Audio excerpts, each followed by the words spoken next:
जय हिंद फ्रेंड्स, नमस्कार। So friends, बड़ी खबर। सो फ्रेंड्स, इस महीने के अंत में डिफेंस मिनिस्ट्री श्री राजनाथ सिंह ने भारत की सबसे स्ट्रैटेजिक रूप से इंपॉर्टेंट महत्वपूर्ण परियोजनाओं में से एक की समीक्षा करने वाले हैं। जी हाँ, जो देश के भविष्य के 6.5 जनरेशन, जी हाँ 6.5 जनरेशन के एडवांस मीडियम कॉम्बैट एयरक्राफ्ट को पावर देने के लिए 120 किलो न्यूटन ड्राइथोस्ट क्लास इंजन का डेवलप विकास। जी हाँ, ध्यान रखें, एडवांस मीडियम कॉम्बैट एयरक्राफ्ट आमका अगले दशक के भीतर भारतीय वायुसेना के मैनेड टैक्टिकल फील्ड की आधारशिला बनने की उम्मीद है। जी हाँ, लेकिन शुरुआती लाइन में एक समस्या है। जी हाँ, कि भारत के सबसे एम्बिशियस प्लांट एयरक्राफ्ट को चलाने के लिए कोई इंडिजिनस स्वदेशी इंजन नहीं है। जी हाँ, फाइटर जेट इंजन नहीं है। हाँ, टेक्नोलॉजी तो है जैसा कि कावेरी इंजन, लेकिन हमें इससे भी एडवांस्ड और पावरफुल इंजन की रिक्वायर होगी। जी हाँ, जिसके लिए भारत भी एक फॉर्जिन पार्टनर के साथ आगे बढ़ना चाहता है। मतलब कोलाबोरेशन में एक न्यू टेक्नोलॉजी को, इंजन टेक्नोलॉजी को, कोर टेक्नोलॉजी को लाना चाहता है। 2016 रिपोर्ट के अनुसार उसके मुताबिक फ्रांसीसी इंजन मैन्युफैक्चरर जो कि सफरन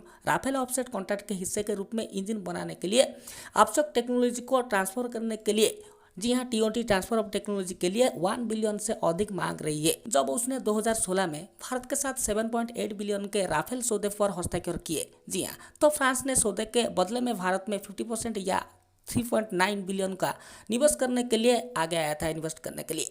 हालांकि राफेल तो मिल गया, लेकिन engine technology, core technology new हमें नहीं मिल पाया, क्योंकि फ्रेंड्स उस टाइम में हमारे भारत ने राफेल फाइटर जेट के साथ एक new engine technology, core technology deal को आगे बढ़ाना नहीं चाहता था। हमारे देश में जैसा आप लोगों को पता ही होगा कि कैसे माहौल क्रिएट हुआ था उस टाइम की राफेल फाइटर जेट डील को लेकर। मतलब फ्रेंड्स, साफ साफ भारत के जेट इंजन टेक्नोलॉजी के साथ साथ इंडियन एयरफोर्स के लिए, भारतीय वायुसेना के लिए 1 बिलियन का सौदे देश के अपने स्वयं के फाइटर जेट इंजन प्रोडक्शन में करने में विफलता की एक दर्दनाक याद दिलाता है। जी हाँ, भले हालांकि देश ने अंतरिक्ष कार्यक्रम के साथ साथ मिसाइलों के लिए इंजन को प्रोडक्शन करने में इंपोर्टेंट रोल निभाता है, जैसा कि हमारे देश में ये सारे टेक्नोलॉजीज को बिल्ड किया गया है। लेकिन friends, fighter jet engine production programme कहीं ना कहीं धीमी पड़ी है। जी हाँ, लेकिन फ्रेंड्स, अब खुशी की बात यह है कि हालिया रिपोर्ट के मुताबिक देश के गवर्नमेंट सोर्स के अनुसार उसने कहा है कि भारत अब दोनों देशों के फ्यूचर एयरक्राफ्ट के लिए एक न्यू जेट इंजन, जी हाँ high thrust class jet engine बनाने के लिए फ्रांस के साथ जॉइंटली, संयुक्त रूप से काम करने की संभावना तलाश रहा है।